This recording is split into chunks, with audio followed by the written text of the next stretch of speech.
Sadie'sville, Kentucky. Just getting some fuel, gloves.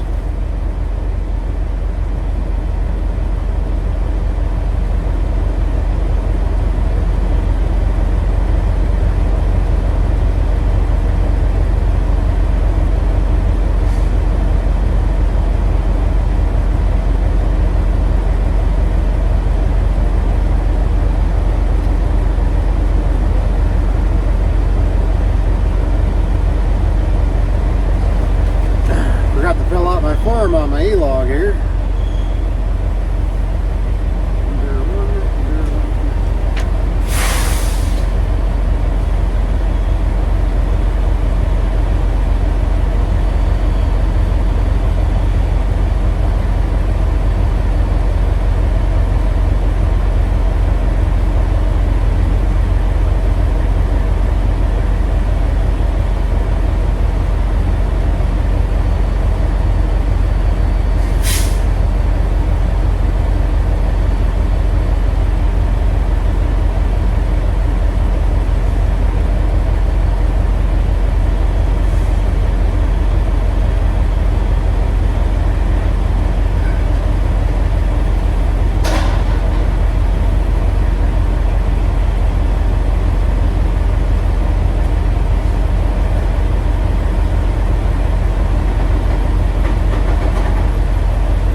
Something I never really have understood.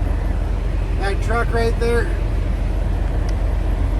there's like 5 open fuel islands at this Love's right now. And there's a truck in front of that fuel lane. But there's not a truck in any of the other fuel lanes. So, you know, this is one of those situations where, you know, if he has to wait for the guy in front of him to move up, it's his own damn fault, in my opinion. I don't know why he didn't just pull into a fuel lane that didn't have a truck in front. Doesn't make any sense to me. Alright. Doesn't make no sense, man. No sense. Yep. We got some stuff to talk about, guys. We'll get into it later. I'd already made a video, and it's a very long, drawn-out video. I'll probably put a little clip of it up here. But I've had a lot of time to think about everything that's been going on. So, yeah, we'll get into it, guys. But right now, I'm going to get some fuel. Oh, and as you can tell, I'm not in my my truck. So we'll talk about it.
somebody behind me, and I've been here for 24 minutes. It looks like I'm just going to go cruise around the parking lot at 2 miles an hour to kill a little bit of time.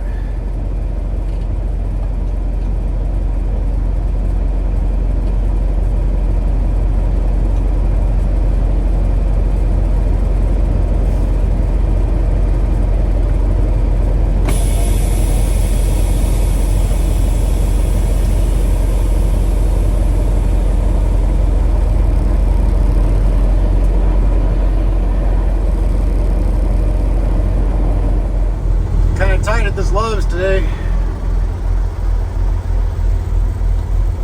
The way these people park anymore, man.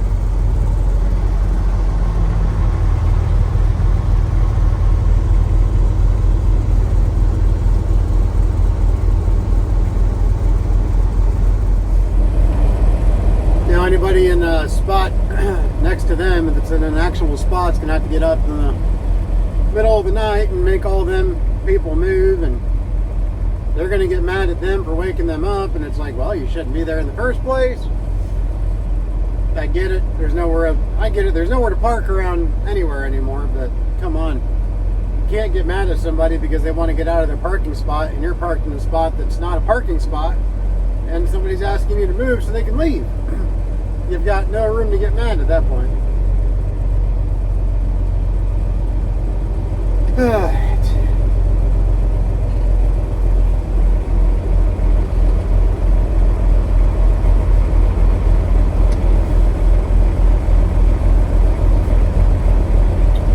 Just about got my 30 in here.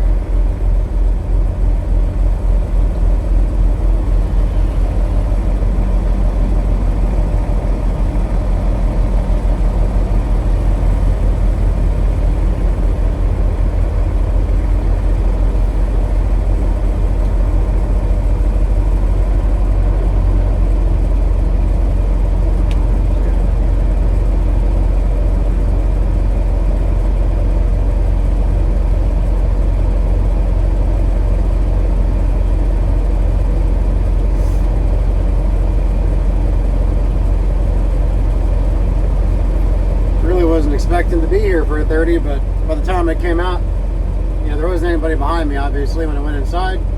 This truck takes a little while to fuel because it's got such big tanks. By the time I came out, after using the facilities real quick and getting the drink, I was already at 25 minutes, so would have been silly to leave and waste all that time when I could just finish out the 30.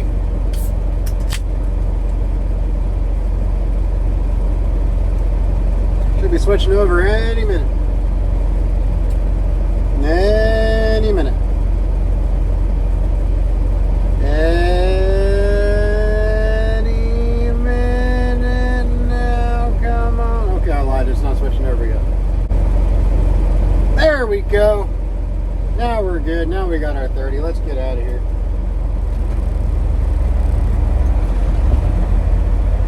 Let's turn on my headlights. Get rolling.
guys, what's going on?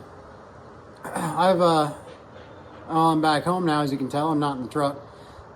Just wanted to go ahead and finish with what was going on when I was talking about in the truck, where I said we had to talk about some stuff. I've already made this video a couple of times because I don't really know how to make it. It's just a very kind of depressing issue, but one that will happen when you don't plan accordingly. So what happens in the business. But anyway, the short of it is I'm no longer in business. Carnes Family Express is no longer in business. It's probably been about 6 weeks now, maybe more than that. So it's been a while, 7 weeks. The engine in my truck blew up, quite literally. Cylinder 5, I believe it was, the connecting rod let loose. Seriously. The connecting rod let loose, which shoved the liner up into the head, and of course the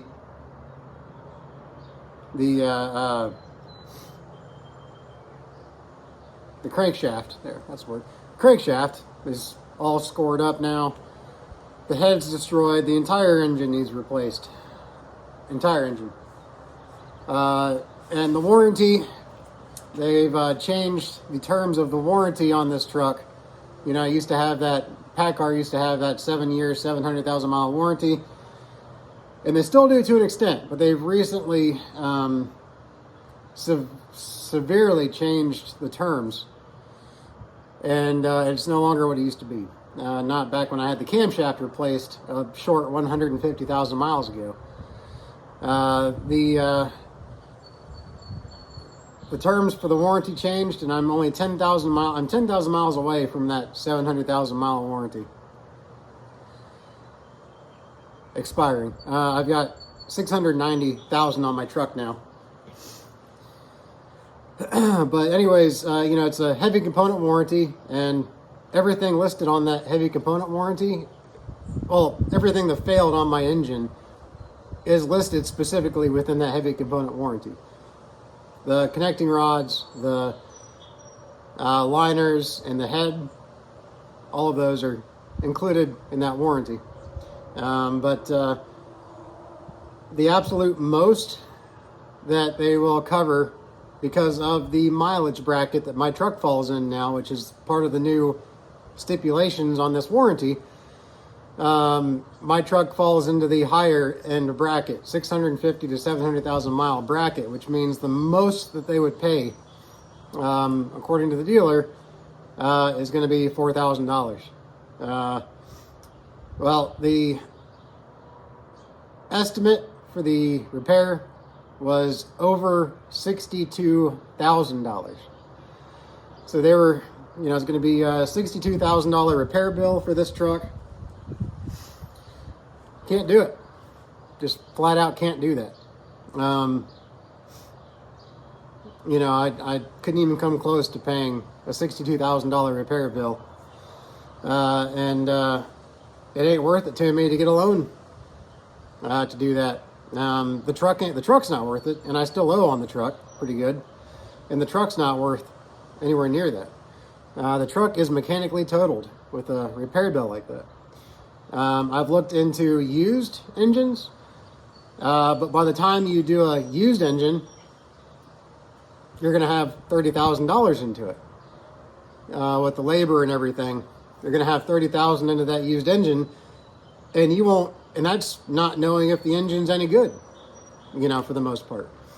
And not knowing either if that engine has had, because I've done a lot of looking into it, there's no way to know if the engine, if I buy it from a scrap yard or, you know, used parts yard or whatever, there's no telling if the engine has had the camshaft replaced, which is what I had to have done on my truck 150,000 miles ago.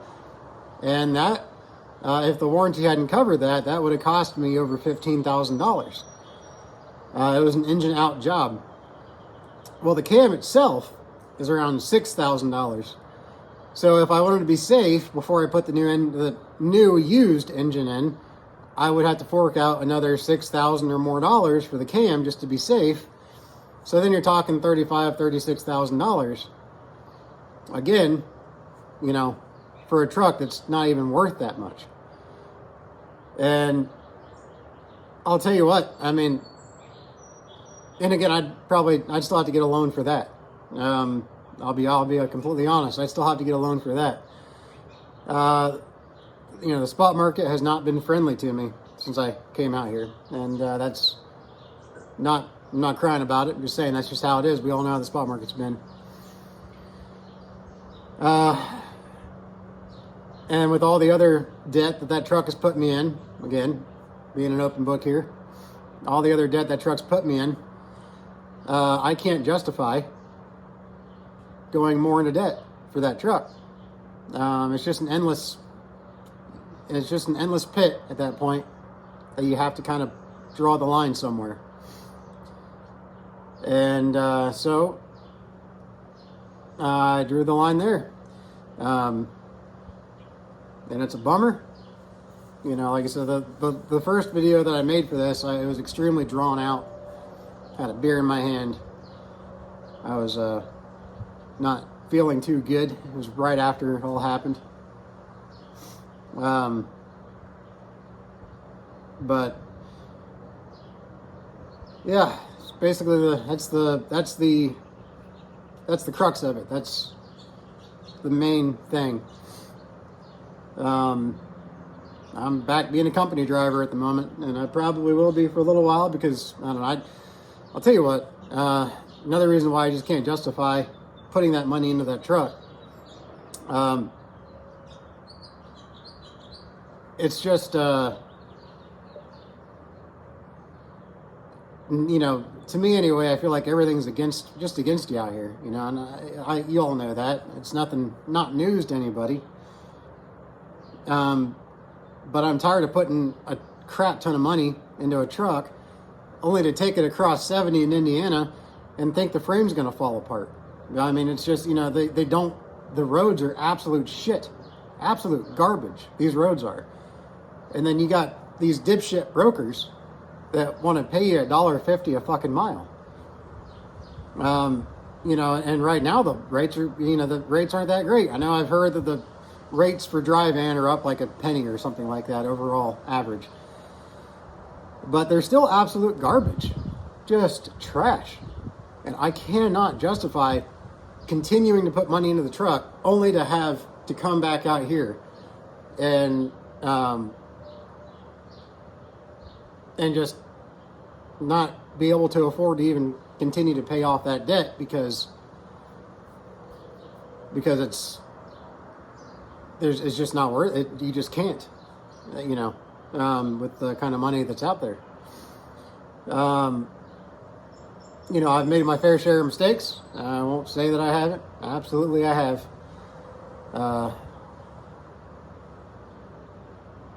But yeah, at the end of the day, you know, like I said, the most awkward part about it is at the end of the day, because of everything that I still owe on the truck and all that stuff, and I can't use the truck, clearly, I'm filing bankruptcy.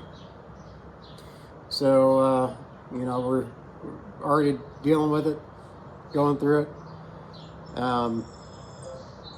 You know, not something I ever thought would happen.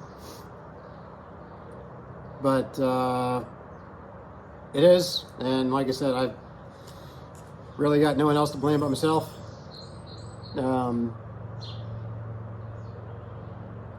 Yeah, you know, it's just one of those things. Like, I've had my friends tell me that, you know, there's just nothing I could have done. Not many people with the one truck operation like mine could afford to fork out a $62,000 repair bill, and while they're right, at the same time, you know, I've spent money. You know, I mean, I got toys. You know, I've spent money on some toys. You guys have seen them on the channel from time to time.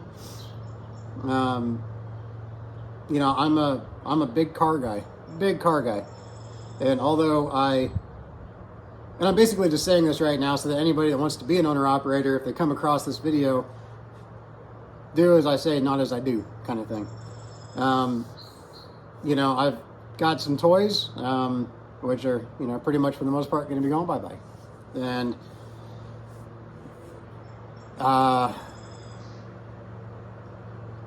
you know, I've got the Mustang GT that's right behind the camera.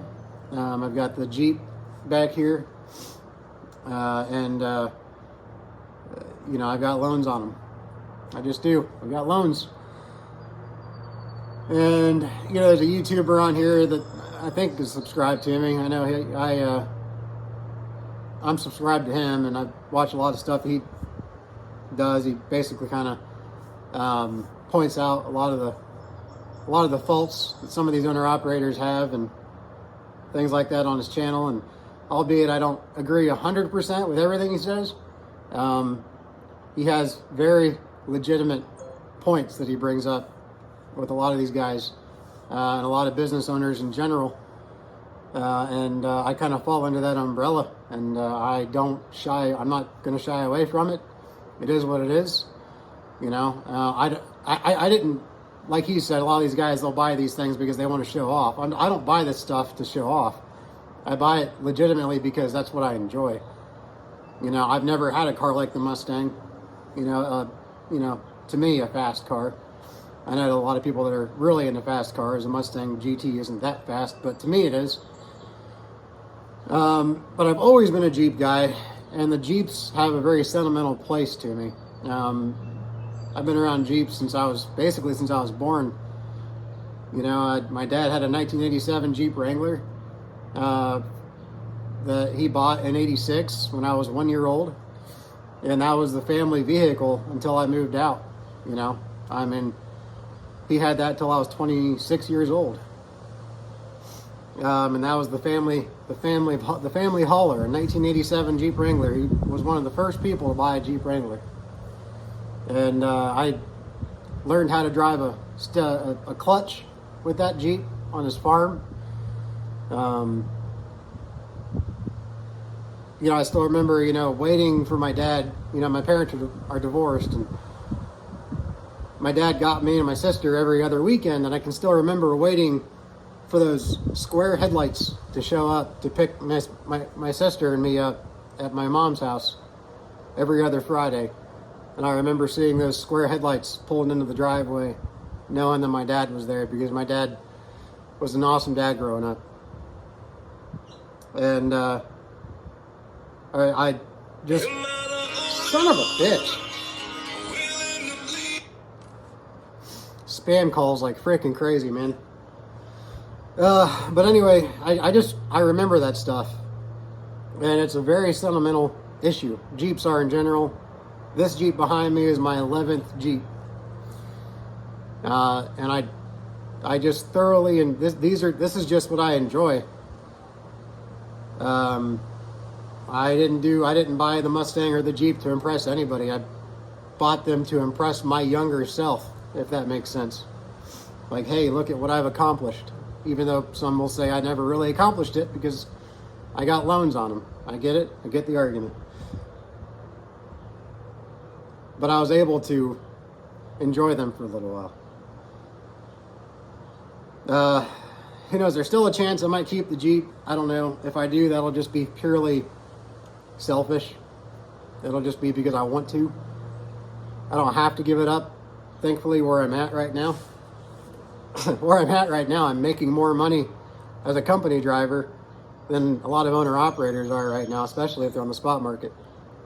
And I'm obviously speaking from experience. And the funny thing is, I'm actually currently back where I was an owner-operator with Red Eye. I'm home every other day, sometimes every day. And I'll tell you what, I can't thank them enough for it. When this happened, and this is where it's going to get kind of hard for me to talk about, emotionally speaking, because I just can't believe how fortunate I am, given everything that's happened. You know, I've got some really good friends, amazing friends that are, my brothers at this point. And I don't use that lightly. I don't call just anybody a brother. I don't use that term loosely one bit. But the day that my truck blew up on me, I had it towed to the dealership. It was up in Pennsylvania. I'm not going to say the dealership because we're still in the process of everything. But I was on the phone. Well, for one thing, I was actually on the phone with my one buddy, Mike Taylor, when the truck blew up. As I was, pulling into the customer, and it was knocking something fierce as I was pulling in. And I got out, and he could hear it on my headset. He could hear the knocking on my headset. And because I didn't want to sit there and block the entrance, I got checked in, and he gave me a door. So I started to pull through the gate. And as I got through the gate, it just, pow, it went. And I'll tell you what, that's a very unnerving feeling, very unnerving sound. But it completely locked itself up. For shits and giggles, I decided just to try to turn the key and see what would happen. I knew what was going to happen, but I figured I'd try. So I tried turning the key, and yeah, it was just locked up, just tighter than Fort Knox. Sorry if it looks like I'm cold, it's because I am cold. It's kind of chilly out here today. So I had to call a wrecker, went to the dealer about 3 miles away. They told me what they found was wrong with it and what they were going to need to do. And that's where they came up with the $62,000 plus repair estimate. Anyways, I was on the phone I got on the phone, I've got a group of my friends that we talk on the phone all the time, and we'll be on like a conference call. We'll have like 4 of us on there, 4 or 5 of us on there at one time, just talking as we go down the road, keeps each other company. We're all truckers. And most of us too have actually currently still work or have worked with Red Eye. In fact, one of those guys, sometimes it's on that conference call, is the owner of Red Eye. And in this instance, one of the guys on that call, while I was at the dealership, kind of trying to figure things out, was the owner of Red Eye. And of course, then Mike Kaler was on there also, and another brother of mine from Red Eye, Rob. They were all on there. And the owner of Red Eye, Ort, he told me that if I wanted to come back there as a company driver, at the very least to make ends meet for a while until things are figured out, that I was more than welcome to come back. And at first he didn't, currently right now I'm driving his truck. I'm not really sure what's going on yet. I don't know if he's buying another truck or if he's getting his second truck fixed. I don't know what's going on. He has another truck, a Lone Star, that he had when he first started the company, and he dropped a liner on that truck a while ago, and he just hasn't gotten it rebuilt yet. But he said he was going to get it rebuilt when I came back. I'm not sure I'm not sure where that stands at this moment. So he put me in his personal truck for the time being, which was that 379 Peterbilt. Beautiful truck. 3406 Cat. It's a 07 that had an Acer originally, but now it's got a 3406 in it. 600 horse, 2050 torque, I believe. PDI turbo. Nice truck. So anyway, I've been driving that. But when I first started with Red Eye, he didn't have anything for me to drive because he was doing runs with his truck, and so Rob Rob really stepped up, man. This is just when you know you've really got some amazing people in your corner.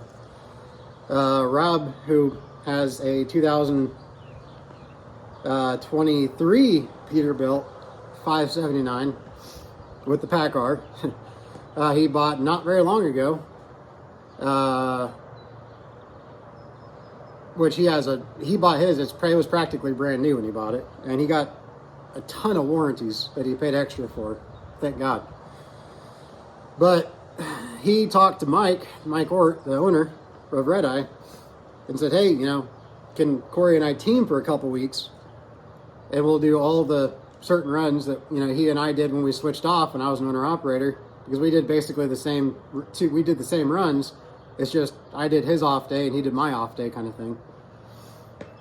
But if we teamed, then we could cover all those runs. We just would never get out of the truck the whole week. Of course, Ort agreed. And so, as uncomfortable as it was for Rob, he invited me into his truck to run with him for 2 weeks, and I made darn good money teaming with Rob. First time I've ever teamed. I've never teamed in a truck. And it's been a while since he teamed in a truck. But he did it to help me out. And I can't tell you how grateful I am to have friends like that really, they don't just talk. They don't just talk about it, they are about it.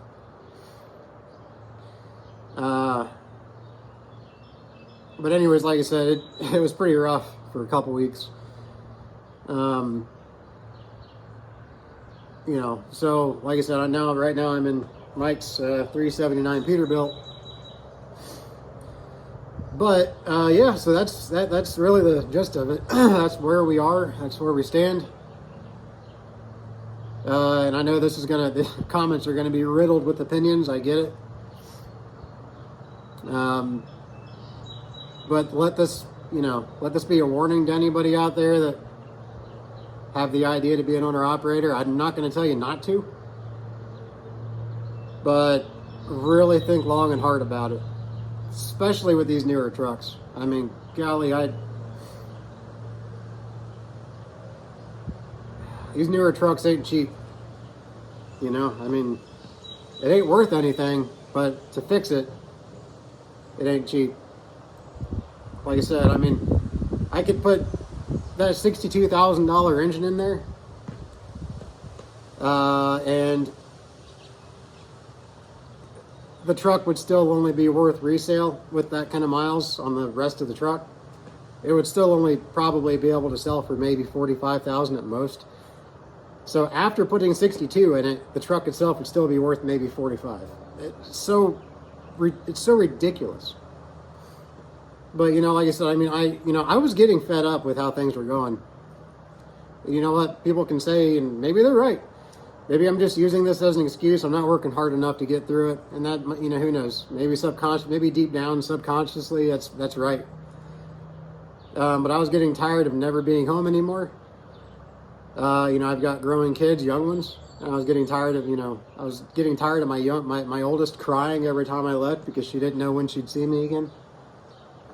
And I was just getting tired of fighting with brokers. Don't get me wrong, I've done the spot market game plenty of times before I was with Red Eye, so it's not like I've only been on the spot market for the last, few months. So I know how it is, but man, these brokers have gotten crazy out here, crazier than even before. And I was on the spot market before COVID, so I mean, I've seen it before, I've seen it during, and I've seen it after. And it's just, those brokers have gotten just unbelievably dumb. I mean, like I said, I argue with a broker from TQL, and for the most part, I'm not trying to badmouth TQL. They, for the most part, I got some pretty decent loads from TQL. But every now and again, it's such a big brokerage that there are some bad brokers there. And I remember trying to get a load from a broker, The half of the load was on a toll road.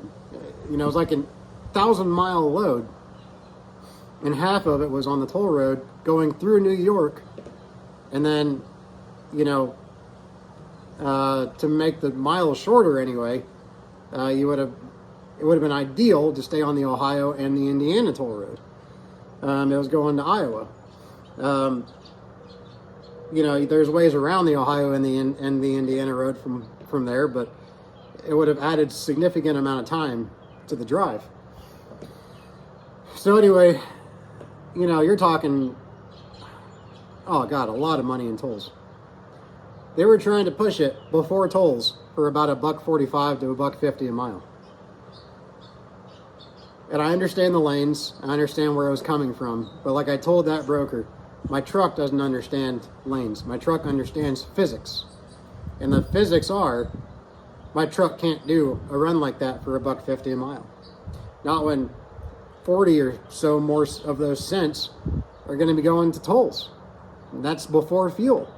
You know, then another 45 cents or so, depending on the cost of fuel that week, 45, 50 cents, another 45 or so cents, you know, of that rate was going to go towards fuel. By then you're left with nothing. That's, you know, the rest is left to pay myself and put away for maintenance. You can't do it like that. And they were firm on that rate. I just didn't, you know, and I was tired of it. I'm like, man, I cannot justify a $62,000 bill on this truck only to come back out here and put up with that bullshit. I should have, there's a lot of shouldas, a lot of shoulda, woulda, couldas during this, and I should have found direct customers.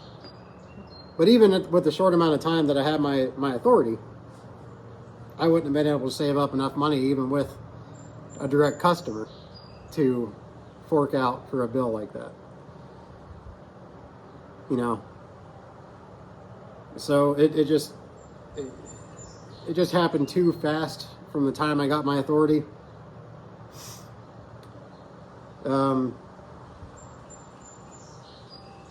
Yeah, it's just bad luck, man.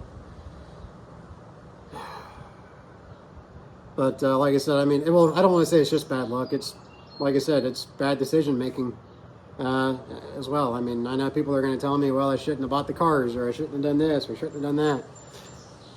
But, you know, the whole reason that I did what I did as far as taking the risk and buying a truck clear back in 2018 when I started being an owner-operator was so that I could work my way up to enjoy things more and to take advantage more of financial gain. Be it trips with the family, you know, the things that I enjoy, like the cars, all that stuff.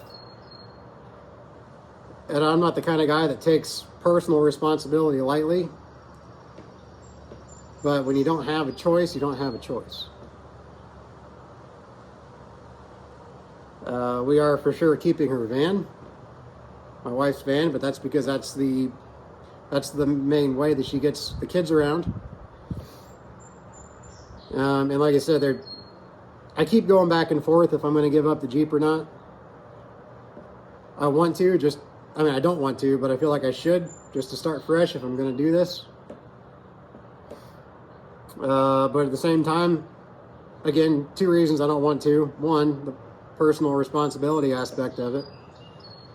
And two, like I said, I mean, I had, you know, the Mustang I have no sentimental value with. The Jeep I do, simply, even though it's not the same generation Jeep, it's still the whole idea behind it. You know, the time that I spent with my dad in his Jeep on his farm, you know, my dad is who taught me my work ethic. It sounds bad right now considering what this video is about, but my dad was a business owner, and he never failed. He owned his business and was successful. Owned a couple. He was a farmer. He owned a print shop. The print shop had about 9 or so employees. There were times where he'd go without paying himself for months at a time, but his employees always got paid and he never went out of business. In fact, he sold his business for a profit. Sorry if that wind is negatively affecting the video, but he sold his business for a profit. He was a lot better at it than me. Times were a lot different too.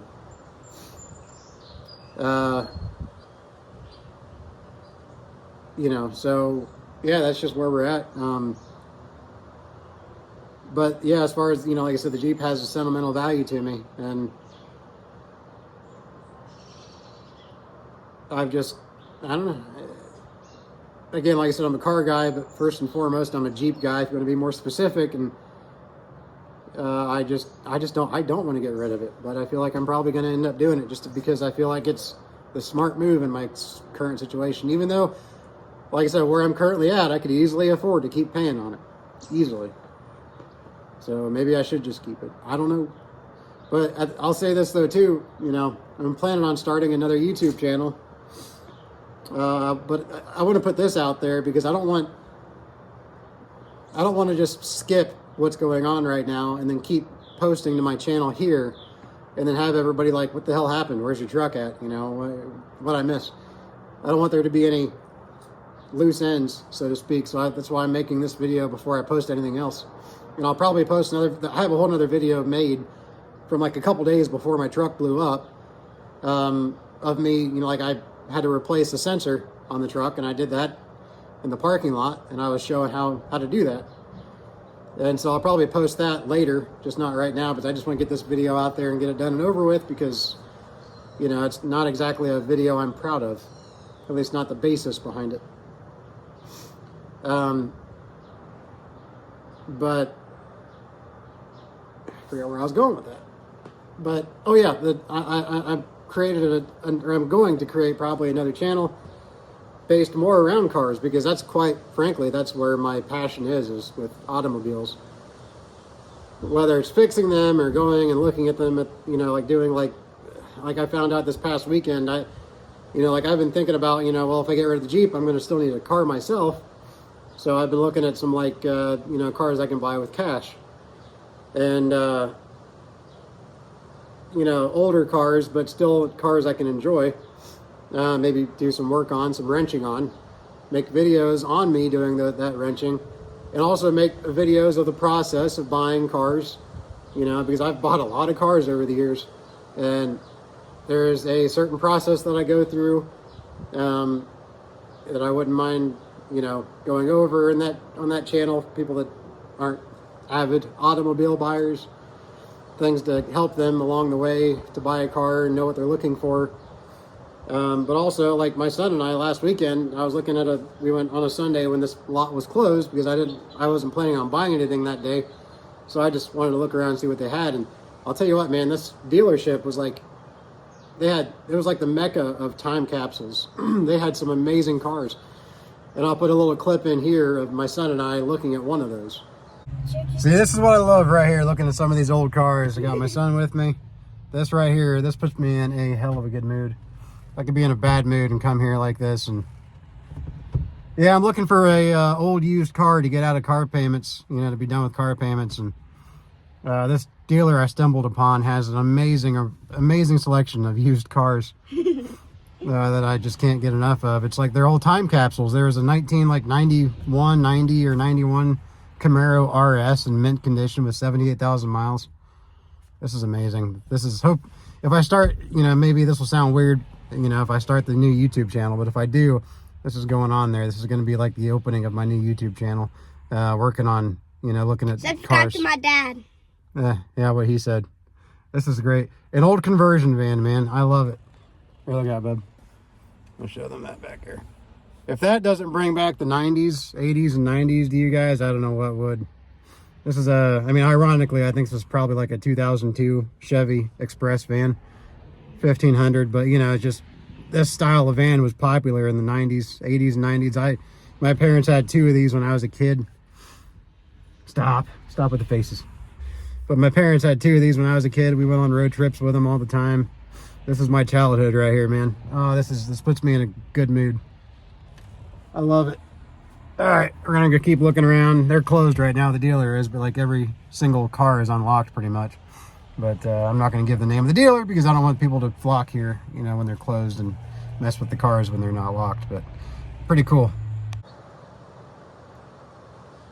But yeah, that right there was a clip where, you know, that van, it was a 2000 GMC actually. It wasn't the Chevy Express, it was the GMC Savannah, or not the, wasn't the Savannah the Astro? I forget, but it was the half-ton Chevy van. Full conversion, just like I remembered as a kid. You know, my parents had two of those. They had a Dodge Ram and an older Chevy conversion van. And it was cool, man. I mean, I had a smile on my face ear to ear looking at that van. And they had several, you know, several vehicles on there. They had a 95, they had a 95 Lexus SC 400. Here's another car right here that brings me back to my younger days. Can't believe I'm old enough to say that now. But anyway, this car right here, it's like a 95-ish Lexus SC 400, and it looks, it's a time capsule. Again, it's at the same dealer. I see you there, buddy. It's at the same dealership, and it's, I'll show it to you. No, Caden, don't do that, dude. Oh, it's bright. Hang on, watch yourself. It's bright looking right there. I know. How do you look like that? Are you gonna post these stuff on YouTube? It's an SC 400. It's I believe it's this year of an SC 400. They were probably what, 250 horsepower, 260. Not a whole lot, but it's a rear-wheel drive car. Like I said, it's about a 95 or so. Oh God. Real cool. Real cheap. Real cheap. Look at the wood in here. The wood even still looks really good. That's real wood, by the way, I believe. It's got the Nakamichi sound system, which was their flagship stereo. And you got, this is just cool. I think the battery is super dead. Yeah, not working. But of course you got the back seat here. Hey, Caden, here, can you push up on that seat for me? Just push it forward. There we go. Yep, see, there's the back seat. Do you fit back there? Here, try it. Can you pull it? Yeah? All right. There we go. No, I don't. My feet are under the seat. My feet are under the seat. Are they? Yeah, that's a pretty, wouldn't make it for a, would not make for a good family car, would it? No, I don't think we can get 3 kids back in this one. So this is probably a no-go for Daddy. At least for now. Ah! That's such a time capsule. Look, I love see? time capsules. Look, Dada, look. Mint condition. The interior looked like it had hardly ever even been sat in. And it still had the original Lexus telephone in the console. Remember when cars in the 90s, when only the rich had cell phones, and they were usually car phones that were like integrated into the car? And it was actually branded by the manufacturer of the car. So in this case, it actually said Lexus on the phone. It was so cool. Now, granted, they don't work. Even if they turn on, there's no technology for those phones anymore. But just that nostalgia of that is amazing, and I love it. I love it. And we were walking through, you know, my son and I were having just a blast with each other, man. That was such an amazing time with my son, and that's the kind of thing that I want to do. And it was funny because we got caught in a rainstorm, heavy rainstorm, and there were like multiple dealerships lined up here, and they were all closed. And I had parked my Jeep down at another dealer, and we were clear down at this other dealer, and it started pouring rain, and so we dived into the nearest car because they were all unlocked. All the cars were all unlocked.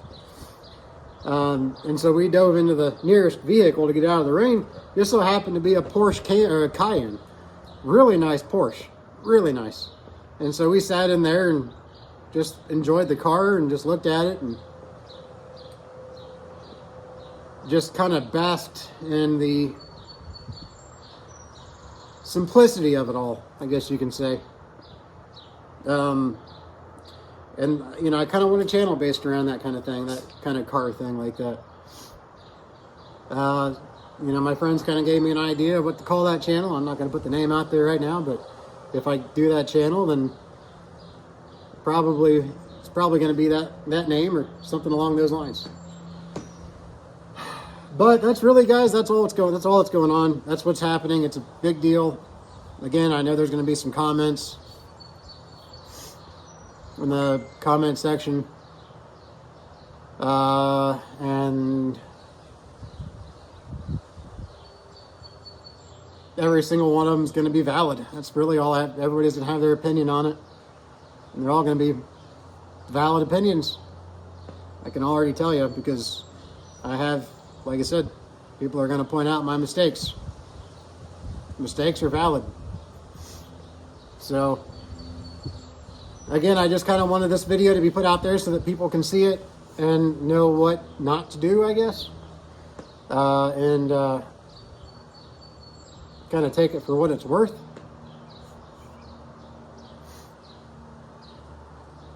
I mean, I was doing it pretty good for a while.